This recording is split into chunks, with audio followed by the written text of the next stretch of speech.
How does the level of youth coaching in the United States compare to that you've encountered in Europe? One of the reasons why we're still a young footballing nation is because we're not sophisticated yet enough from a coaching perspective. Delighted to have a great friend of this podcast, a gent as a player, won it all. As a coach, landed 2 Supporters' Shields, 2 Austrian Bundesliga titles with Red Bull's teams New York, then Salzburg, and proceeded to coach in Germany, the Bundesliga and the Premier League. He's an orator, a motivator, the pride of Racine, Wisconsin, and my friend. Welcome back, Mr. Jesse Marsch. Thanks, Raj. How are we doing, buddy? Oh, Jesse, we have a task ahead of us, but I want to start with you.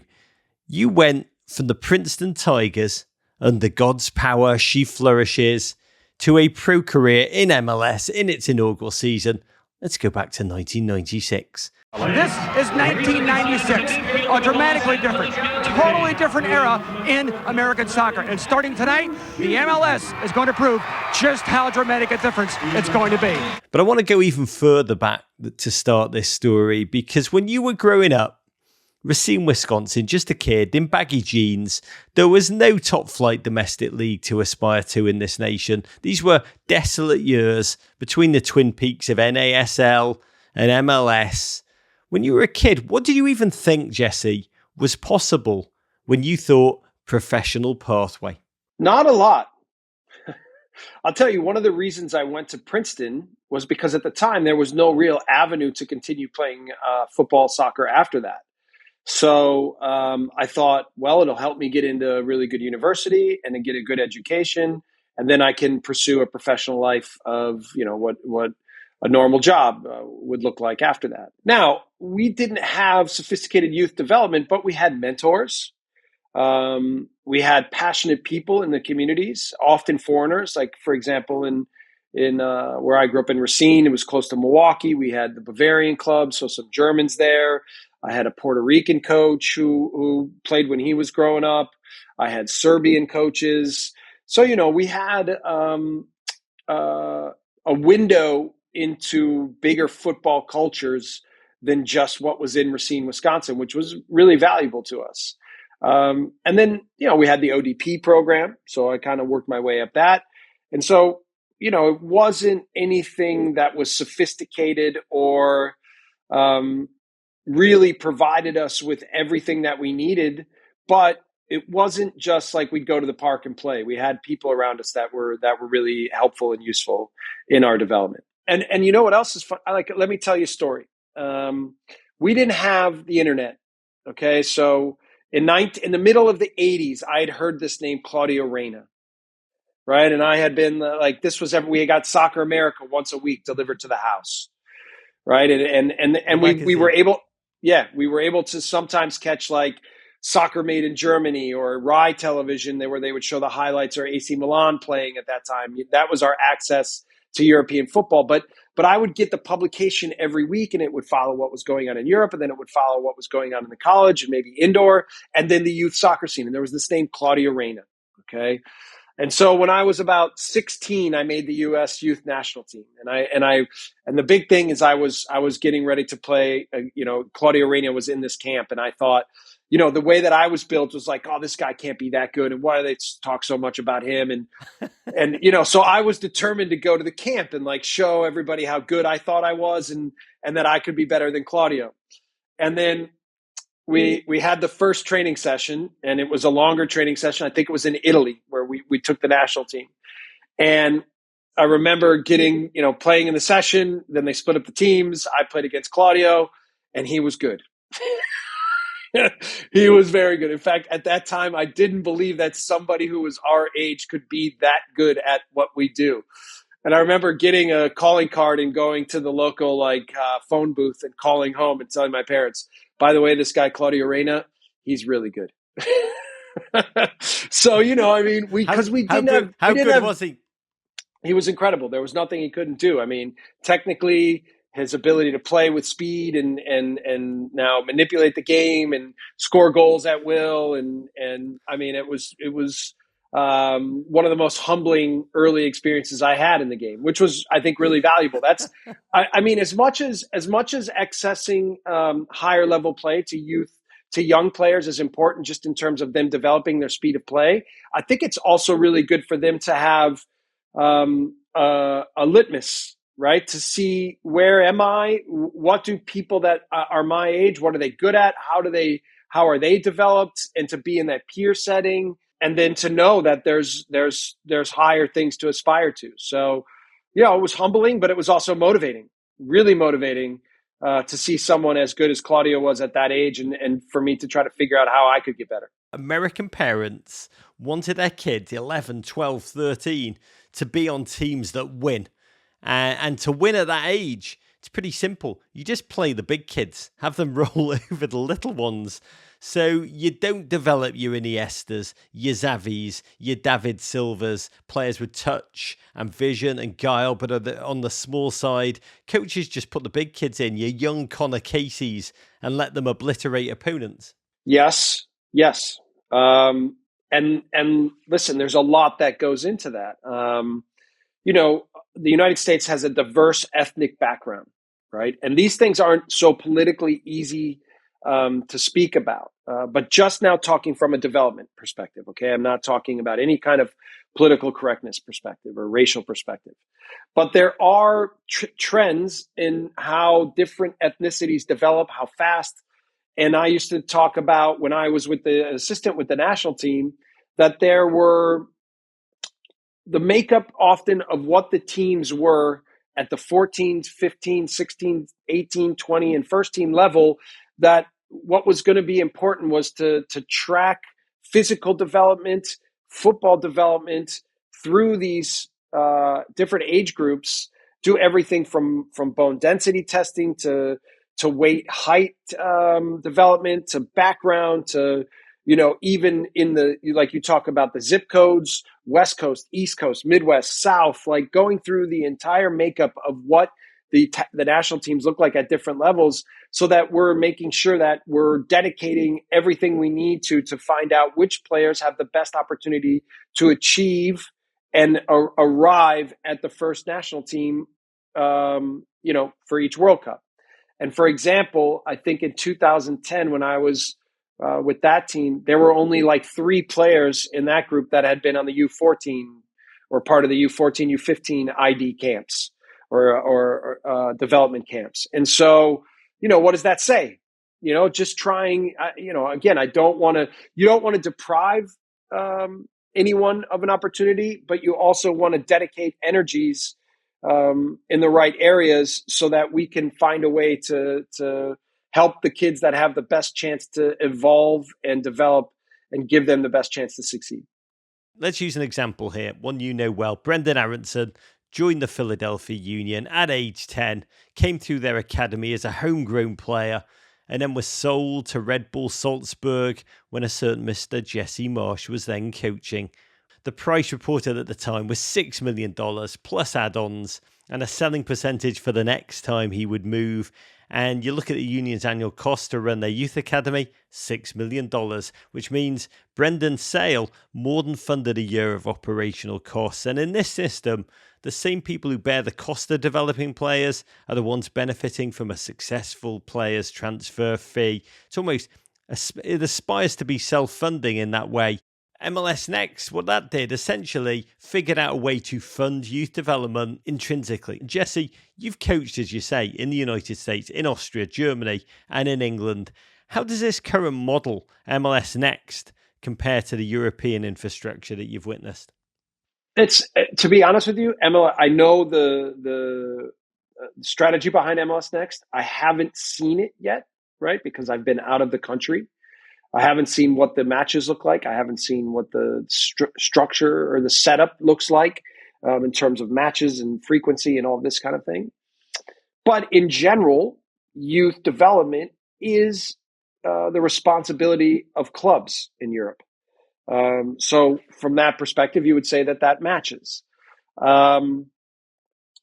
But again, the intensity of and the level, the pure number of clubs in Europe per city is much higher than it is in the US. So again, take Salzburg. Salzburg has, well, take Austria in general. Okay. Austria has 7 league levels, right? Starting from a pub level all the way to the first, to the top league. All of those teams, clubs, have youth development setups. Some of them are from what they call Dorfs, the smallest towns that have 300 people, and they're able to build a club and play in the 7th division and have youth teams, and maybe they combine with the next club over. Maybe they have like farmers around that send their kids, and I mean, it's crazy. And this is the setup, and England has 11, I think, right? And then it's the same kind of setup. But in the end, there's a place for all these kids to play, and there's a natural selection that, okay, if they're good in a club and they're a young player that's 8 years old, and the 10-year-old team needs a couple of players for a match, then they pull those players up, and there's a natural sort of waterfall element to how everything relates within each individual Dorf club into the biggest clubs.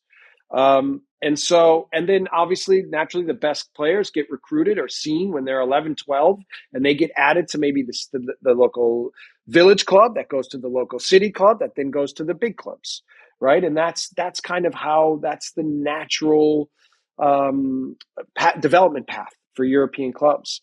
So we have some of that in the States, and I think by putting the responsibility on the professional clubs to identify players, and then again, what you said, the Philadelphia Union through YSC and Richie Graham, which, by the way, 10 years ago when I met with the Philadelphia Union and I saw what Richie Graham was achieving, I thought, this is the future, right? I could see that they were going to be successful when everyone else was thinking, oh, maybe it's too expensive, maybe the model doesn't work, having a school, a residency, will all these things benefit financially in the long run? It was easy to see that the answer was yes, right? And I think that now to see that Philadelphia Union is one of the best premier clubs in MLS really makes me happy to see that, and that Richie Graham's investment has paid off. But each club, I think, has to now identify exactly what they want to be and then invest themselves entirely in that. And that should be rewarded by their overall success financially and competitively. How does the level of youth coaching in the United States compare to that you've encountered in Europe, Austria, Germany, England, places you've traveled? I think we are one of the reasons why we're still a young footballing nation is because we're not sophisticated yet enough from a coaching perspective. I think that's, if you look at the best nations in the world, this is what they're the best at. Okay, so if you were to go from Spain and what they create in their academies to the Dutch, and how with their population and their limited land, they're able to be successful. Denmark identified that and changed their pathway. Germany is constantly trying to push their levels. Italy, like there's an understanding that coaching is the key. We have also made much progress in this area.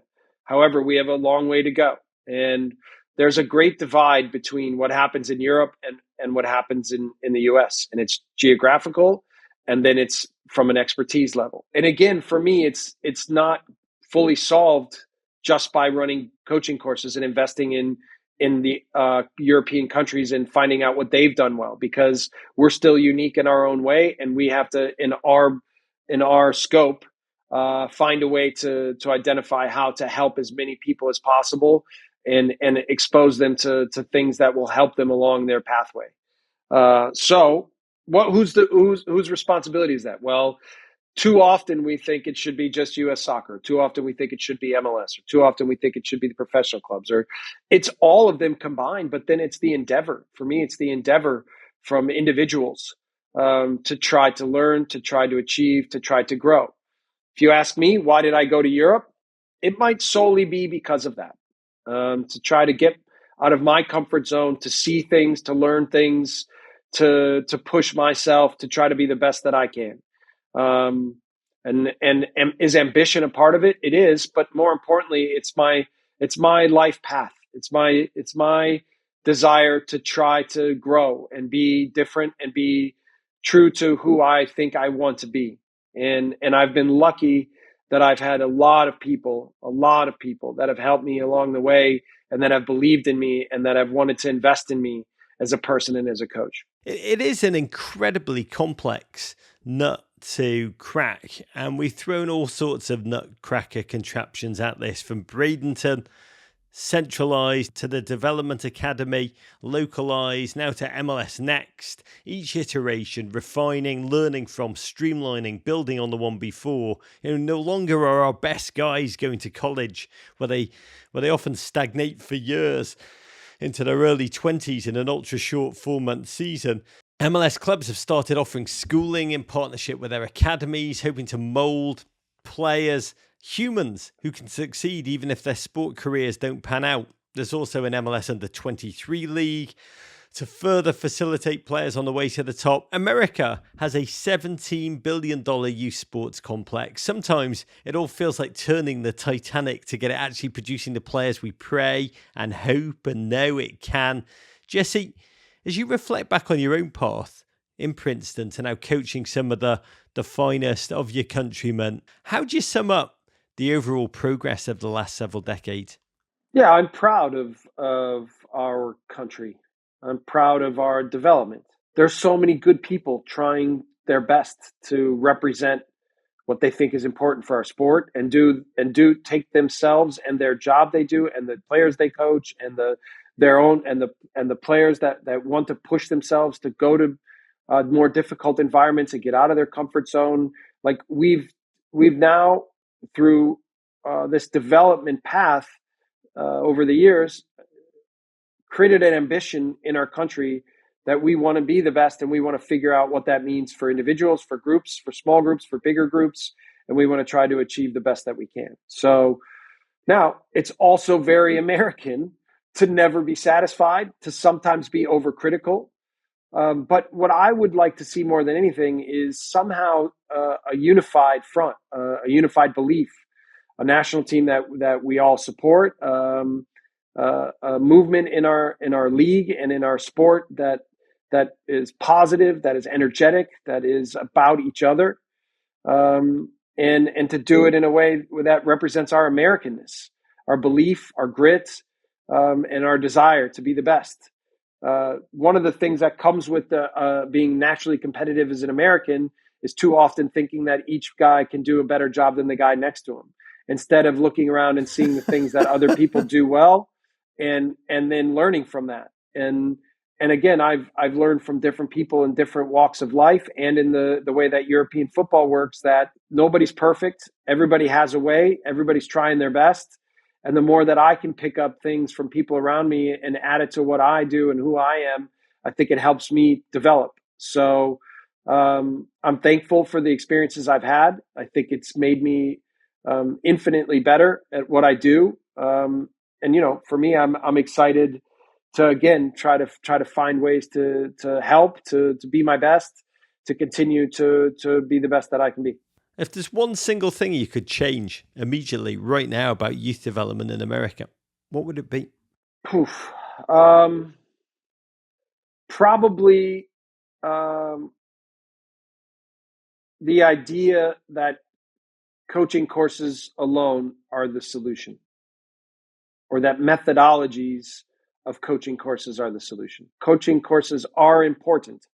However, the grassroots, nothing beats the experience and the mentorship of the experiences and the ability to collaborate and challenge each other and challenge yourselves and be put over our heads and get out of our comfort zones and be humble to the fact that we have a lot to learn. I think those are probably the most important next steps for us as a footballing nation. I was chatting to Brendan Aronson's dad, Rusty, and he actually talked about how overcoached US youths can be. No street ball, no free ball, almost too many highly coached environments for the kids. Yeah, I think there's something to be said to that. Because again, our way as Americans often is, okay, what structure is going to provide us the best opportunity to succeed? And that's important, right? The organization of it all is important. But again, this is why I'm talking about as coaches, like the feel, the desire to create environments that are more about understanding exactly what's important for your team and how that is different than the team above you, the team below you, the team from the next town over, like to create a way and an understanding of how to help people get better.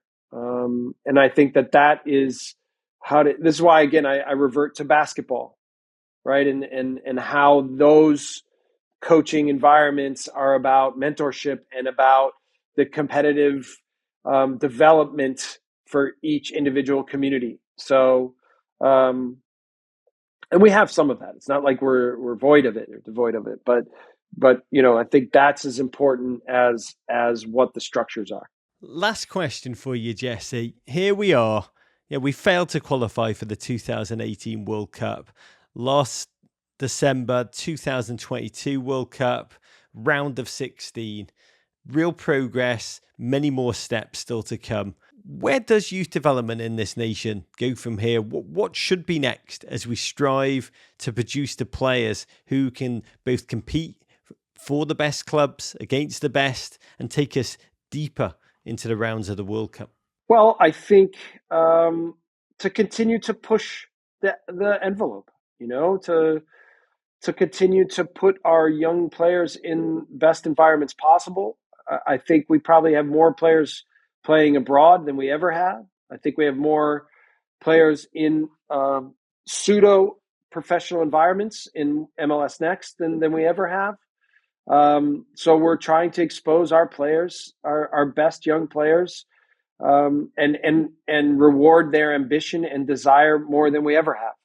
And I think that's the key, is how do we keep scratching the itch of what these players want and keep challenging them to think about what success looks like and what fun and enjoyment in the sport looks like. Really. And so I think we're moving in the right direction. I know we are. And so, I think that's really, really massively important. So between criticism and optimism, Jesse, you are embracing optimism. Yeah, I think so. I think, again, I'm embracing togetherness and a vision of critical thinking, but positive movement and collaboration, maybe more so than we've ever been able to achieve. And part of it is our American competitive nature, where we all want to think we're the best and we're all doing the best. And I think that, if we can maybe be a little bit more self-critical, and then a little bit more collaborative and appreciative, that maybe that will help us create a more positive environment and movement that will ultimately help our players and teams succeed. And that's what we all want to see. And for me, it's less important who the national team coach is and more important who the leaders in our sport are. And it'd be ideally that would be aligned, that those people are the same, but that's what I think is important. To critical thinking and positive movement, Jesse Marsch, thank you. Godspeed. Right on, brother. Listen to the full version of this podcast and all our podcasts wherever you get your pods. But first, subscribe here for more Men in Blazers videos and courage.